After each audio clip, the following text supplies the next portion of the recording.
Today we're diving into a hot topic in the crypto world as we explore the top 5 altcoins I'm steering clear of in 2024. With so many projects vying for our attention, it's crucial to sift through the hype and identify those that might not be the best fit for your portfolio. I've based my selection on several key factors that I believe contribute to the overvaluation of these altcoins. These include a lack of innovative development, which means these projects are not keeping pace with technological advancements, poor adoption levels, no one using it isn't a great sign, bad tokenomics, which could suppress future potential gains, and much more. Lastly, all the altcoins in this video are major large cap coins. And before we dive in, make sure to join my Discord with the link below. It's free and you'll get access to my full bull market strategy and a guide to all the airdrops I'm farming. Join it and grow your crypto knowledge. This video is not financial advice, read disclaimers on the screen. Number 5 on this list of coins I don't want to hold for 2024 is Polygon. Polygon is an EVM compatible commit chain or side chain to Ethereum. Its chain is fast, producing a block every 2 seconds, and its layer 1 can scale up to 700 transactions per second. They're able to achieve these speeds by running a forked version of Tendermint, which is basically the same technology behind Cosmos/Atom. The main thing about this tech is that it limits the amount of validators to only 100, which means this is more centralized than Ethereum, but that's what gives it more scalability and also faster block times. They also recently released their own layer 2 scaling solution called Polygon ZK EVM, allowing Polygon to scale even further. During the last bull run in 2021, when Ethereum fees were through the roof, something like MATIC was a very good scaling solution, especially since there were no real layer 2s on Ethereum at the time. So that was the main use case for Polygon. Ethereum was slow, high fees, couldn't scale, but a Polygon sidechain that was fully EVM compatible was available, so people could bridge over to it easily and use that instead. But the times have changed. It's 2024 now, and Ethereum does have its own scaling solutions called layer 2s. And with the recent Ethereum upgrade EIP 4844 called Proto Dank Sharding, these layer 2s are actually very scalable at the moment. They can scale to around 1000 transactions per second as we speak. And through another application built on Ethereum called EigenLayer, they can scale even more. EigenLayer offers this service called EigenDA, Eigen Data Availability, and data availability is the main scaling bottleneck for these layer 2s. But through EigenDA, these layer 2s can now scale to around 10,000 transactions per second. Now, that type of scalability, in my opinion, is probably enough for this upcoming bull market, and that's not even everything, because Ethereum does have even more upgrades along the way, and we still have dank sharding that will be released in the coming years that will make Ethereum even more scalable. Now, I also mentioned that Polygon is a sidechain. Polygon is not a layer 2 scaling solution. It is a sidechain, which means it is its own separate chain with its own security. Once again, Polygon has 100 validators. In their final form, layer 2s are completely anchored to the Ethereum layer 1 and derive all of its security from it, which is why the Ethereum team are choosing layer 2s as their preferred scaling solution. Now, the layer 2 ecosystem on top of Ethereum is exploding massively, with many of the top layer 2s already surpassing Polygon in terms of TVL. We can see Polygon down here with just about 900 million in total value locked on top of its chain, but we have Blast, which has 1.45 billion, Base 1.5 billion, and Arbitrum at 2.66 billion. All three of these are layer 2s, and we also have Optimism sitting at almost the same market cap as Polygon. So we have 4 layer 2s already on Ethereum that are either equal to or already higher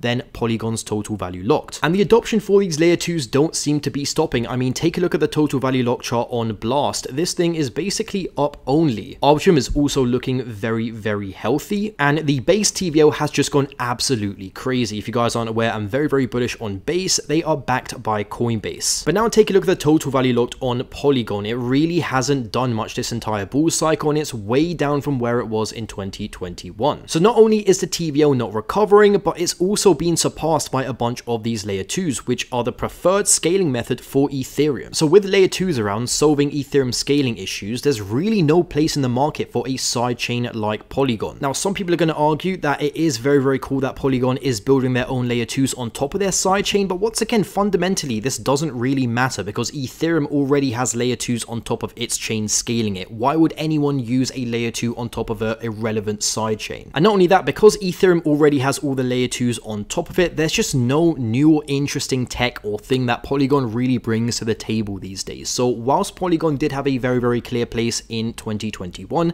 helping to scale Ethereum, nowadays it doesn't really have a place place in the market, which is why I think it will continue to fall in the rankings for market cap and will continue to go down into irrelevancy this coming bull cycle. Number 4 is the Cosmos Hub or the Atom token. The entire thesis behind Cosmos was that they didn't envision a future with just one dominant chain, aka Ethereum. They envisioned a future with a bunch of chains existing in parallel, all serving different purposes. So they built this cool technology called Tendermint, which allows for super fast chains to exist, and just the Cosmos SDK, which allows for people to easily launch their own chain using that technology. So these chains can scale pretty decently, are pretty fast, and I mean, you can see the site right here. It basically advertises to start building your own chain in the Cosmos ecosystem. Right here's a full diagram showing the entire Cosmos SDK ecosystem. So these are all chains that were built using the Cosmos technology, and these include several billion-dollar-plus protocols such as Celestia, we have Akash, we have Injective, and many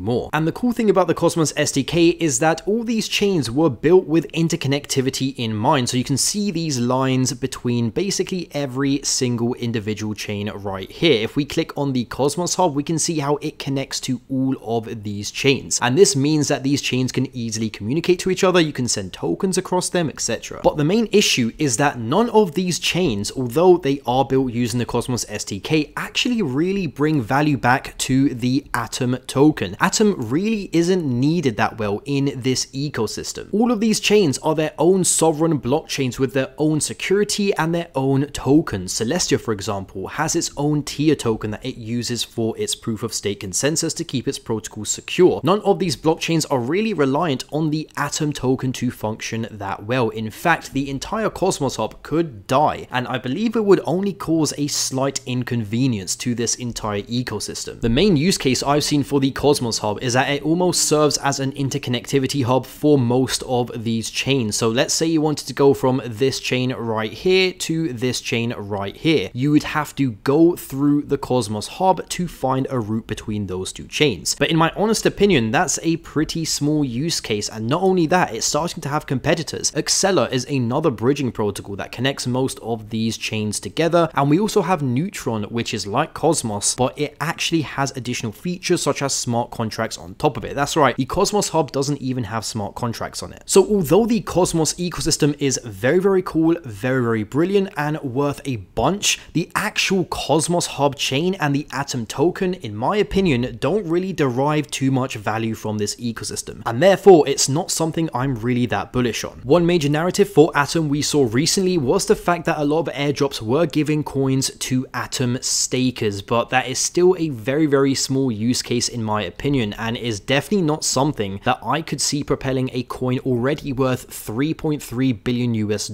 up even more. There needs to be a fundamental use case for the Cosmos Hub chain and the Atom token that is worth a lot of money for me to be bullish on this project, and there just simply isn't, unfortunately. Next up we have Cardano, and I already know I'm going to get a bunch of hate, but make sure you watch till the end of this segment before you go down and comment, as I'm more than willing to change my mind on Cardano if something very specific happens soon. Firstly, what exactly is Cardano? It is a proof of stake blockchain that uses a custom consensus algorithm called Ouroboros, which was actually the first to be peer-reviewed and independently security audited and verified by third parties. And in fact, that's a big theme with Cardano in general. It's the first blockchain platform to evolve out of a scientific philosophy and a research-first driven approach. Cardano is primarily trying to be an Ethereum competitor, and so also supports smart contracts, except instead of writing in Solidity and using the Ethereum virtual machine, you use a different virtual machine on Cardano, and you write decentralized applications primarily using the languages Plutus and Marlow. It can be a bit annoying for developers to learn new languages just to build on Cardano, but apparently these languages come with some pretty neat security features. Another great thing about Cardano is its decentralization, and that is definitely something a lot of crypto projects are lacking these days. So at the moment there are about 3,094 validators on Cardano, but there are actually way more people taking part in the Cardano proof of stake system, as you can actually delegate your coins. There are 900,000 wallets delegating their coins on Cardano right now. Ethereum has over 1,300,000 wallets taking part in their proof of stake system, so technically Ethereum does have more wallets taking part in its proof of stake system, but you can't really be sure, as a lot of these wallets could be ran by the same people, especially on Ethereum, where we know for a fact that a lot of their wallets are being ran by the same people. I did a full breakdown on Cardano's decentralization using a bunch of metrics in my Cardano review video that you should definitely check out. Now, to sum up my research, I'd agree that Cardano is probably in number 2 when it comes to decentralization after Ethereum when comparing all of these major layer 1 smart contract platforms. And being second to Ethereum in that metric is really good and is where, in my opinion, once again Cardano stands out. But unfortunately, I don't really think decentralization this bull market is a big narrative. I mean, Solana completely exploded and arguably it's quite a centralized chain, and it simply did that because of the fact that it can provide very fast transactions and it is way more scalable than a bunch of these other chains. And that means people have a better user experience when using Solana to do things like trade shitcoins. Out of all the major smart contract platforms, Cardano is potentially the worst offender when it comes to transaction speed and scalability. The TPS for Cardano is definitely debated. Some third-party testers say it's only 2 transactions per second, others say it's more, but either way, let's just agree it's not really that scalable. Its transaction speeds are also pretty slow. I believe the block time is just about double that of Ethereum, and the transaction finality can take anywhere from 10 to 60 minutes, which compared to some more prominent blockchain platforms like Avalanche and the Internet Computer and Solana is quite a long time. And because the user experience on Cardano is so bad, it has actually led to the adoption of Cardano completely plummeting. If we take a look at the top smart contract platforms out right now, we can see Cardano is nowhere to be found in the top in terms of total value locked. In fact, we need to scroll down quite a bit down here to number 19 to even find Cardano, and it's only sitting at a total value locked of $331 million US, which in the grand scheme of things is absolutely nothing. Cardano, in terms of TVL, has less total value locked than many Ethereum applications and is already getting beaten out by a bunch of new chains and new layer 2s. Basically, every single major layer 2, Base, Arbitrum, Blast, etc. is completely smashing Cardano in terms of adoption. And that's not a metric you want to see for a coin that is number 11th in terms of market cap and is one of the top smart contract platforms by market cap. Now, Cardano has already survived the past 2 market cycles being a top project. This is where it was at the peak of the 2018 bull run. This was it at the peak of the 2021 bull run, but that might have just been because in general, a lot of these chains in the past 2 bull cycles didn't really have too much adoption. In this cycle, things are starting to look a little bit different. We're actually seeing a bunch of users flooding onto chains like Solana looking to trade coins. We're seeing a bunch of users heading on to Ethereum layer 2s like Base. I mean, look at this TVL growth from Base. There's a lot of real usage happening on these chains this cycle, which means it may be harder for Cardano to get away with having no real usage. And not only that, but Cardano is kind of a sore thumb when it comes to the other top DeFi platforms, as it is basically the only one up here that still has an unscalable chain and is very slow. And that right there is my main argument against it and why I don't really like Cardano this cycle. But they do have a scalability solution in the form of something called Hydra, the head protocol. This promises to make Cardano very fast with near instant settlement for transactions and give it enough scalability to handle adoption. And theoretically, this should solve the major problem with Cardano. But the issue is, like I mentioned at the beginning of this segment, Cardano is founded in a philosophy of a research first driven approach, meaning it takes them quite a while to basically do anything. And we have no idea really how long it will take Cardano to implement this scaling solution to fix these issues. We're already 523 days into a bull market, with Bitcoin already breaking above its previous cycle's all-time high. So realistically, how long do we really have in this bull market left? I mean, the clock is definitely ticking for this bull market, and as far as I'm aware, there's no sign of Hydra getting released anytime soon, which does genuinely worry me for Cardano. I mean, once again, just take a look at the competition. We have Toncoin, which is insanely scalable. We have Solana, instant transactions, BNB, fast instant transactions. I mean, how can Cardano really compete in this environment without Hydra? It only seems logical to me that Cardano will keep going down and down and down in terms of its ranking until it comes out with a good scaling solution. Cardano certainly has some positives, such as its cult community. I really do love that about it, and that is what has caused it to remain in the top 10 for the last 2 market cycles, but I just don't think that's a strong enough case case right now in 2024. I think Cardano does finally need to actually bring something to the table and have some real usage for it to remain relevant. So that's why I wouldn't buy Cardano in 2024. This next one hurts me to say, but it is privacy coins in general, like Monero. In case you're unaware, the majority of existing cryptocurrencies, including Bitcoin and Ethereum, have completely transparent blockchains. Transactions can be verified and traced by anyone in the world. This means people can potentially dox you if they know your address, they can find out information about you, they can follow what you're doing on the blockchain. You get the point. Well, Monero completely blocks this using confidential and untraceable technology such as stealth addresses, ring signatures, and ring sync T. Pretty cool. And in general, privacy is one of the important building blocks still missing from a lot of cryptocurrencies. So why am I bearish on something like this? Well, that is simply because of the fact that the US government and governments in general at the moment hate these privacy coins. In fact, we've seen Monero getting delisted from basically every single major exchange it was on. It recently got delisted from Binance. It was delisted from OKX. If we check out the exchanges Monero is still currently on, it's only on like 3 known exchanges. We've got Gate.io, KuCoin, and Kraken. No one really uses Bitfinex these days. Don't know what Bybit is. And a lot of these delistings are just because these exchanges don't want to get in trouble with governments. We can see right here, the EU was saying that they may ban privacy coins earlier this year under the new anti-money laundering regulations. America has people like Elizabeth Warren shouting from the rooftops that we need to fully regulate and get rid of privacy in the crypto sphere. And I can go on and on and on. It's perfectly reasonable why exchanges just don't want to get involved in privacy coins. And if we also take a look at this graph, we can see even though we have been in a bull market for the last year and a half, this coin has done absolutely nothing. And in fact, after the Binance delisting, has started to collapse in price. Now, I think privacy is absolutely essential for blockchains to win long term. So I do think privacy will be a narrative long term, but for the next few months or year or so, I just don't think that's going to be the case. I think the current narratives are still things like AI, like deepin, like trading meme coins. I just don't really see too many people hopping on the privacy wave at the moment, although I do think one day that will change massively. Now, there's some more bearish things to talk about when it comes to Monero, which is also its technology. I actually kind of view Monero as an old generation privacy coin. I think if a privacy wave does come back in the next few years, I doubt Monero will be leading the way. And that's because Monero is simply just a normal blockchain with no smart contracts, and it isn't even scalable. I think the privacy chains of the future will be things like Aztec, where they are building a fully privacy first layer 2 on Ethereum, where you can build decentralized applications on top of it. Things like Aleo, they're building their own completely private layer 1 blockchain with scalable layer 2s on top of it, allowing you to also build any applications you want. I think these are the types of coins that will take over the privacy wave, not things like Monero that are giving me like 2015 coin vibes with no functionality and no scalability, and that are still slow. Last but not least, we have Litecoin, which is sitting at number 22 in terms of market cap. Litecoin was launched in 2011 by a former Google engineer called Charlie Lee. Litecoin was forked from